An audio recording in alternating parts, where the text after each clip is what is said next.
कुठे गेले तुमचे शिक्षक बाकीचे? स्ट्राईकवर बसले. कशामुळे? तुमच्या हातात दिसतंय आम्हाला काय पगार होत नाही म्हणून. हो, पगार झाला नाही म्हणून स्ट्राईकवर बसले. तुम्ही काय संपर्क केला तुमच्या गुरुजींना, शिक्षकांना? नाही, अजून तर नाही. किती दिवसापासून सुरू आहे असं? म्हणजे 2-3 दिवस झाले. पुढे 8 जून पासून सुरू आहे. 8 जूनला गेलो तर थोडंफार शिकवलं, त्याच्यानंतर नाही शिकवलं. तुम्हाला काही सूचना दिल्या तुमच्या मुख्याध्यापकांनी? नाही. मुख्याध्यापक गेले आहेत शाळेत की ते पण गेले स्ट्राईकवर? प्रिन्सिपल मॅडम असतात. बरं. तुम्हाला काय त्रास वगैरे दिलाय का त्यांनी? नाही. काय कोणाला बोलू नका, काय सांगू नका असं काही तुम्हाला शाळेकडून सांगितलं? नाही.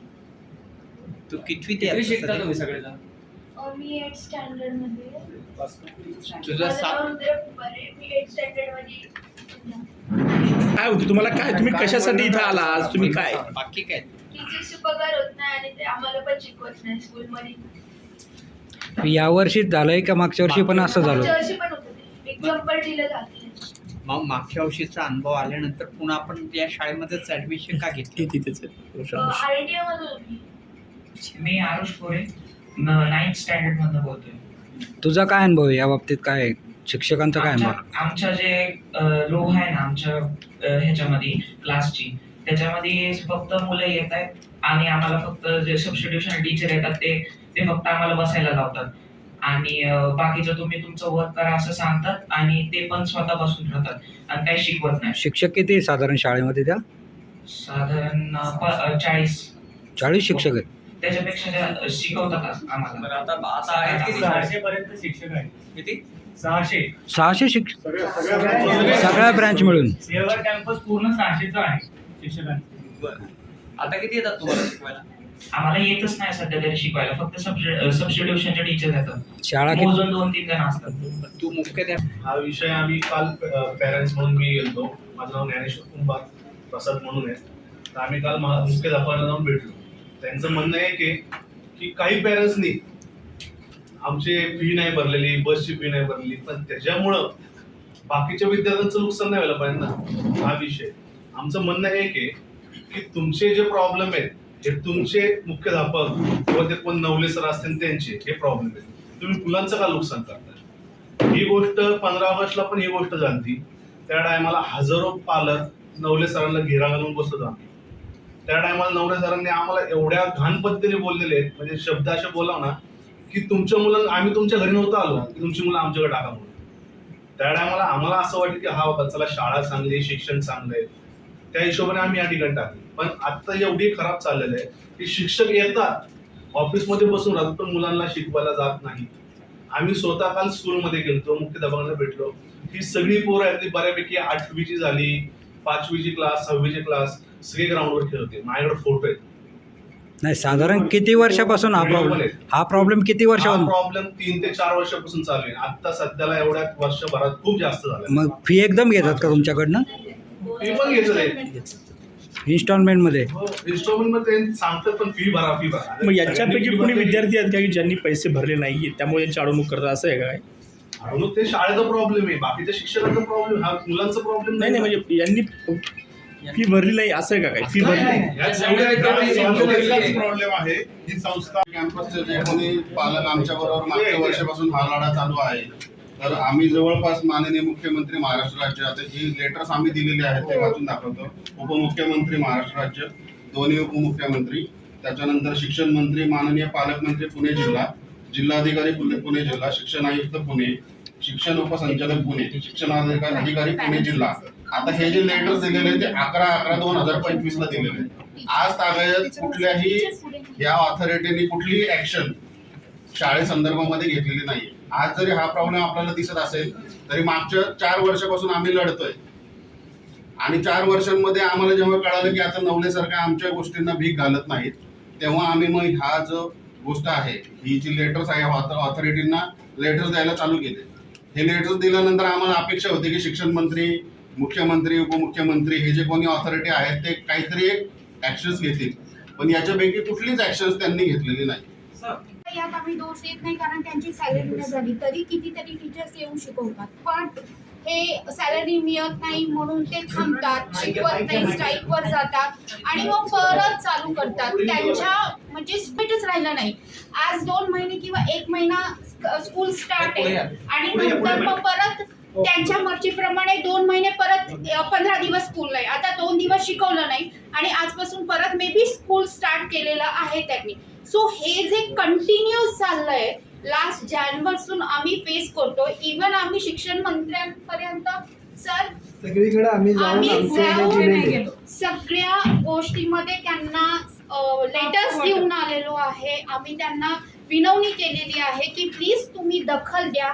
आमच्या सगळे ब्रँड्सचं एकूण हेच चालू आहे. काय बोलले तुम्हाला शिक्षण मंत्री दादा भुसे? त्यांनी त्यांच्या PA कडे आमचे सगळे डॉक्युमेंट्स वगैरे आमचं जे म्हणणं होतं आम्ही PAशी बोललो. त्यांना कुठेतरी मीटिंग होती.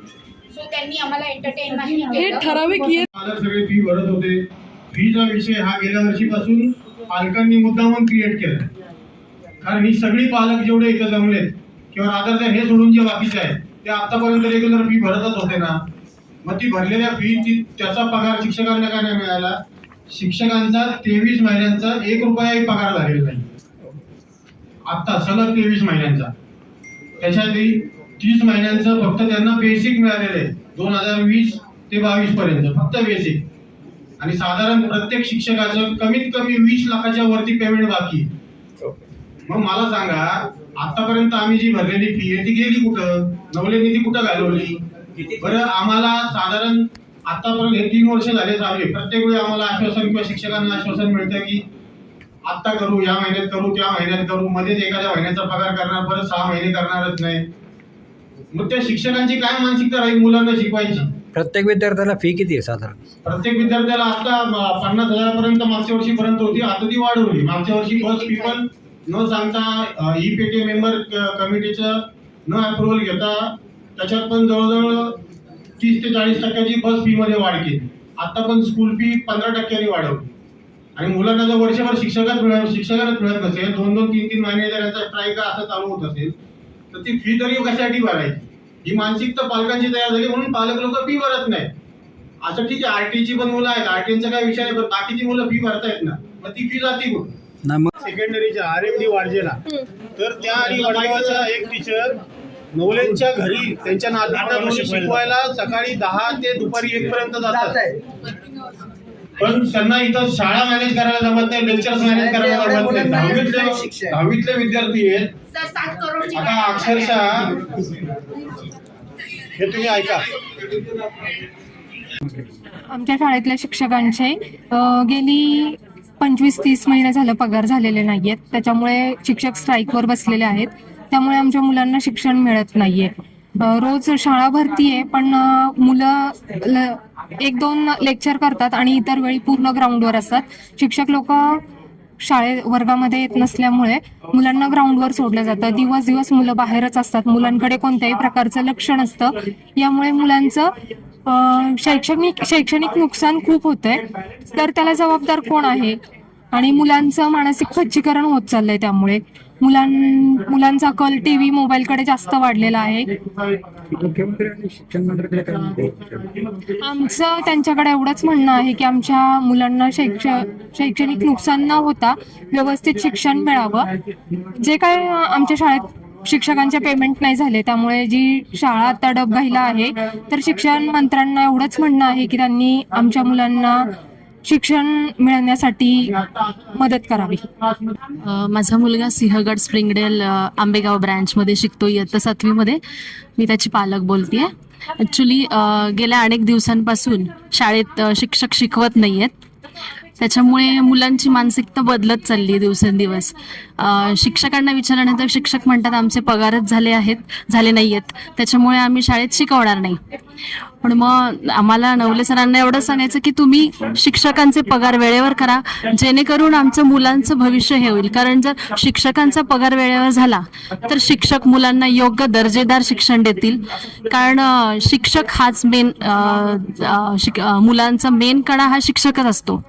कारण शाळा ही केवळ म्हणजे एक संस्था नसते, तर शाळा ही शिक्षकांचं शाळा ही एक काय म्हणतात त्याला, एक इमारत असते की मुलांचं भविष्य पुढे घडवण्यासाठी. तर आमची एवढीच विनंती की शाळा रेग्युलर सुरू व्हावी आणि आमच्या मुलांचं शिक्षण, आमचं जे भविष्य आहे मुलांच्या शिक्षणाचं भविष्य, ते पुढे व्यवस्थित चालू व्हावं.